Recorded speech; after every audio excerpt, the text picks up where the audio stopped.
So then, how do we lead within a family model?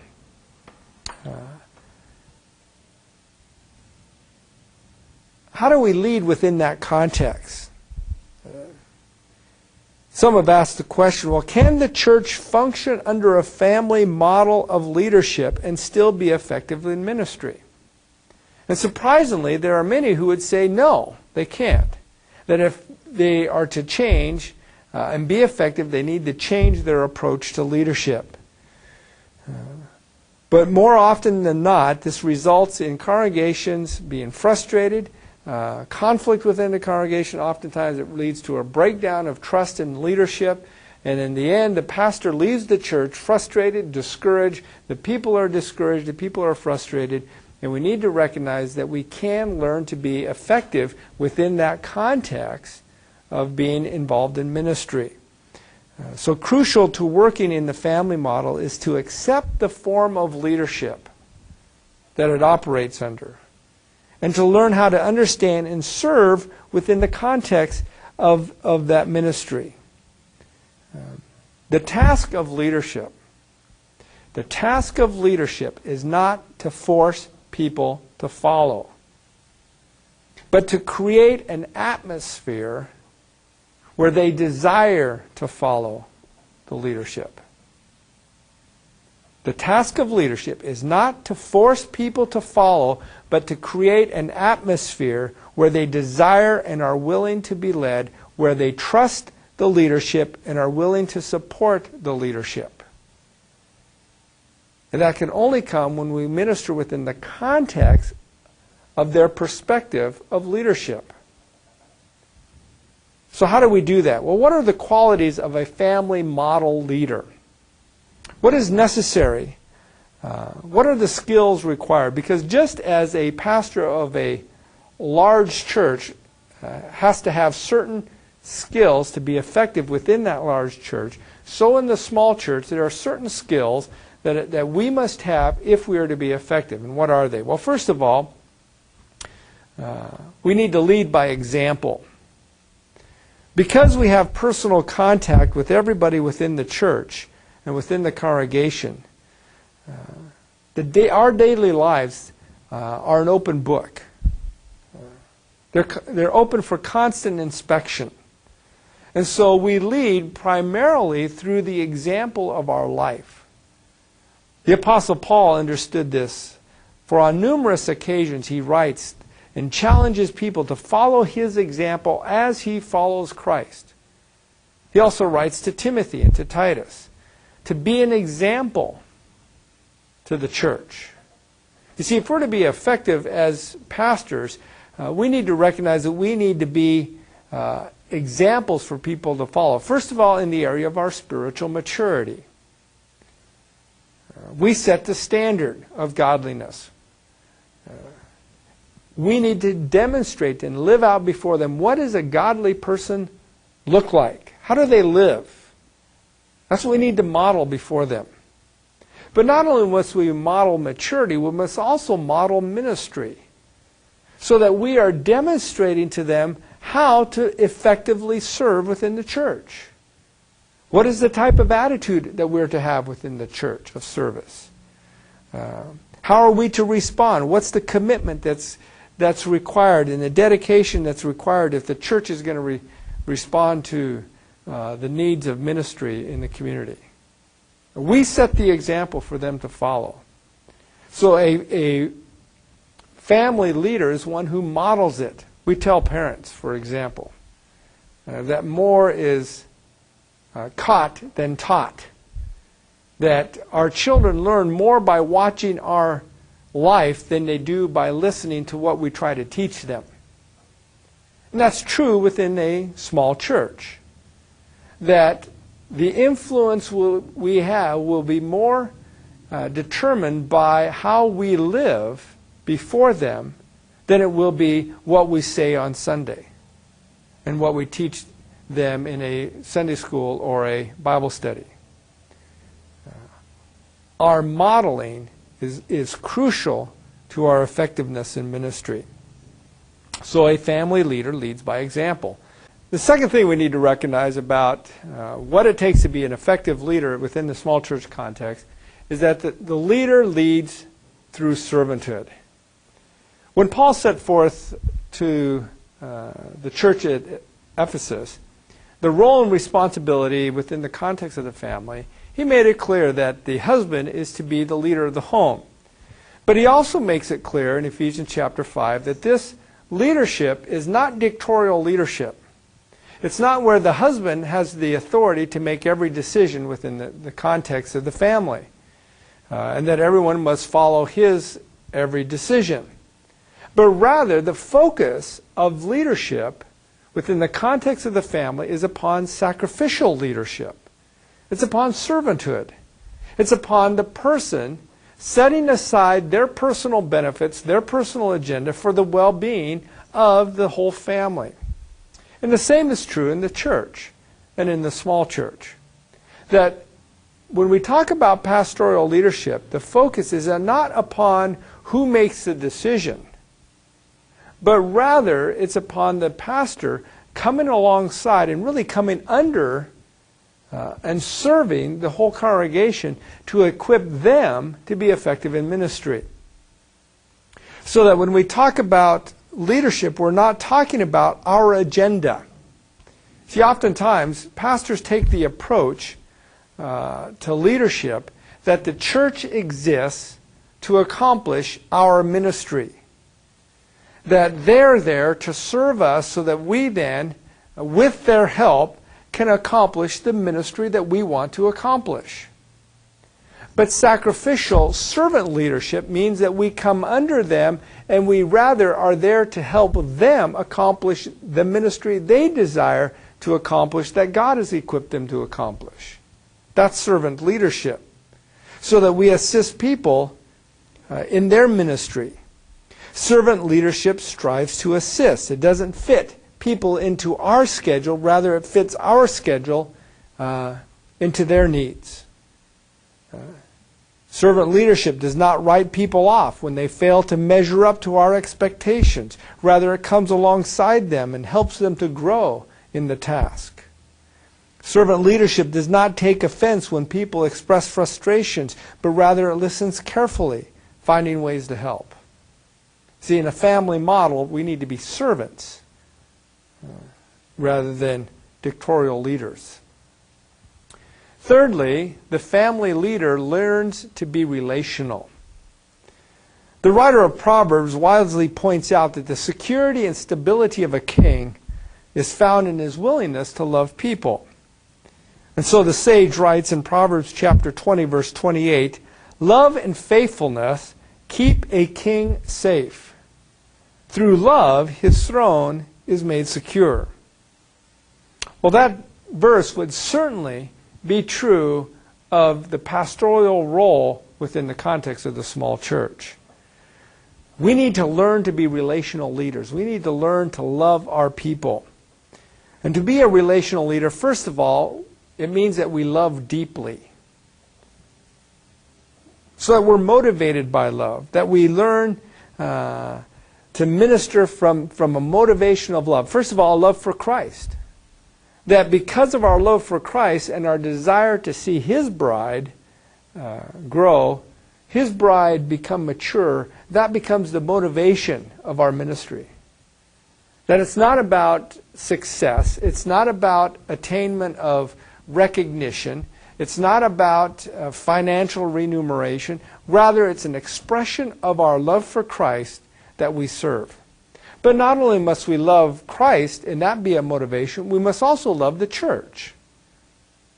We must love the bride of Christ, desiring to see the bride grow in maturity.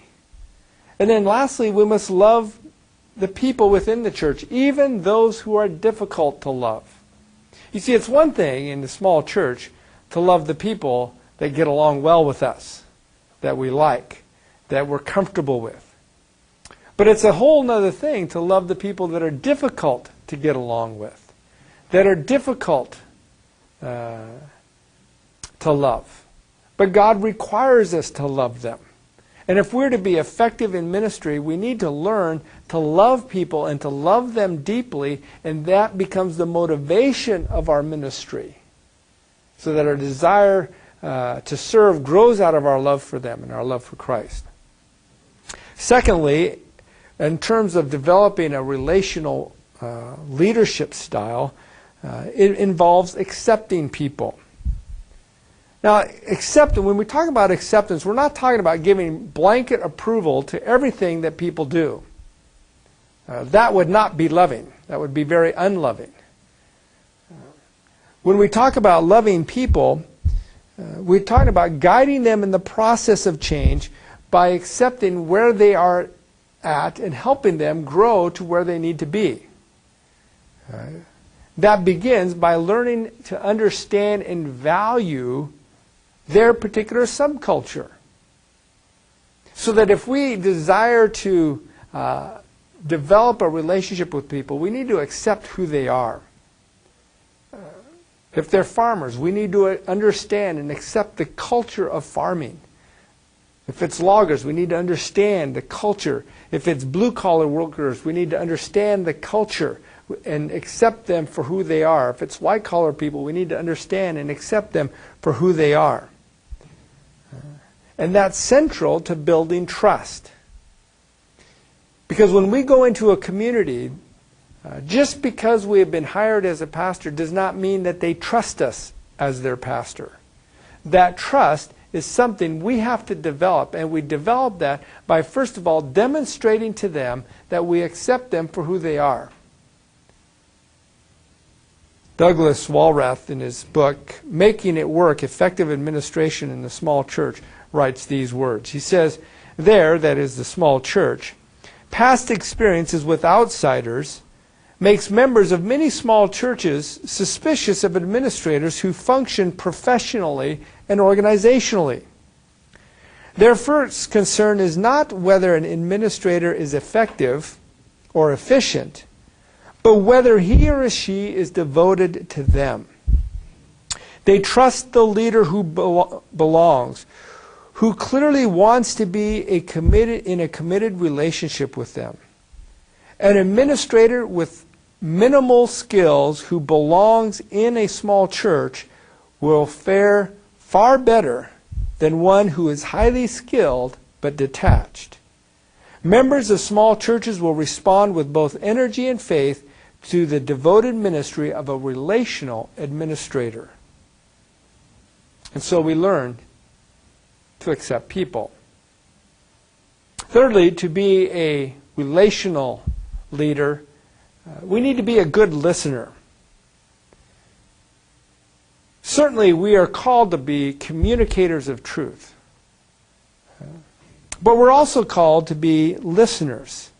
Proverbs chapter 18, verse 13 says, he who answers before listening, that is his folly and his shame. And so we need to listen to people. We need to listen to the story of the church. One of the things we need to do before we start making radical changes is listen to people, listen to what they value, listen to what's important to them. What is the history of the church? What are the stories of the church? Because the stories of the church, while humorous at times, perhaps tragic at times, convey part of who they are. And we need to understand that. We need to listen to them. A good relational leader is a listening leader who listens to the people, listens to their dreams, listens to their desires, listens to their values, listens to what's important to them. When people object because he removed the pulpit, he listens why it was important to them to have that pulpit there. A good relational leader is a listening leader. Fourthly, a relational leader is personal. We're not afraid to allow people to get close to us. We don't hide behind the church doors, the office doors. We're willing to spend time with them, willing to visit with them, willing to invite them into our home, willing to invest in them. Relational leaders are approachable. They're not irritated by interruptions. They don't have a secretary to protect them. so that people won't interrupt them because they're willing to be involved in the lives of people. Then lastly, a relational leader values each individual as much as the whole congregation. It's interesting, as we look at Scripture, there's a constant interplay we see between the community of God's people and the individual within that community. For example, in Psalms 28, verse 9, God is pictured as the shepherd of Israel. But in Psalms 23, what does the psalmist say? The Lord is my shepherd. So that God is the God of the community, but He's also the God of the individual. And a relational pastor recognizes this. That certainly we are to oversee the whole congregation, and we are to oversee the health of the whole congregation. But we also need to recognize the value of each individual within that congregation. And there are times when we must focus primarily upon the individual, just as there are times we must focus primarily upon the whole congregation. But we always strive to keep them in balance with one another. So a family model of leaders, a family leader leads by example. They lead through servanthood. They lead by learning to be relational. And then fourthly, they're patient. Paul instructs Timothy in 2 Timothy chapter 4, verse 2, preach the word, be prepared in season and out of season, correct, rebuke, and encourage with great patience and careful instruction. But notice what he says there. That in the proclamation of truth, we're to do so with what? With great patience. Literally in all patience, in all endurance, in all forbearance. It's interesting that the word that Paul uses there, he uses in Romans chapter 2, verse 4, and in chapter 9, verse 22 of Romans, to describe God's patience towards the sinner, to those who are in rebellion against Him, to those who are bent on doing their own will. God is patient with them. He endures them in order to patiently wait for their return to Him. And that's the picture here, that in the proclamation of truth, we need to be patient because it's very easy for us to become impatient. We look at the church and we see that over and over again we're dealing with the same problems. And sometimes we become frustrated, we become very impatient, and we expect the people to make changes. And when they don't, we become angry and we become embittered. We become cynical. And Paul reminds us that a relational pastor is one who's patient with the people, who carefully and tenderly leads them on to maturity. A relational leader, a patient leader, does not force people to change, but rather they assist them in changing, and they patiently wait until the person is ready. That's a patient leader. And then lastly, the family leader is a teacher. Paul says, with careful instruction, that he carefully teaches them. And I think this is especially true in regards to change. Oftentimes, the small church has been labeled as unchanging. And I believe that's a reflection not so much upon the church, but upon the pastor. Because oftentimes what happens is that we strive to lead them to change without stopping to effectively teach them and communicate to them why the change is necessary. And so we need to adequately teach them. We need to teach them why change is necessary. We need to teach them how those changes will be implemented and how to maintain the new plans and strategies. We need to be people who are teachers if we're to be effective in leading within the context of a family model.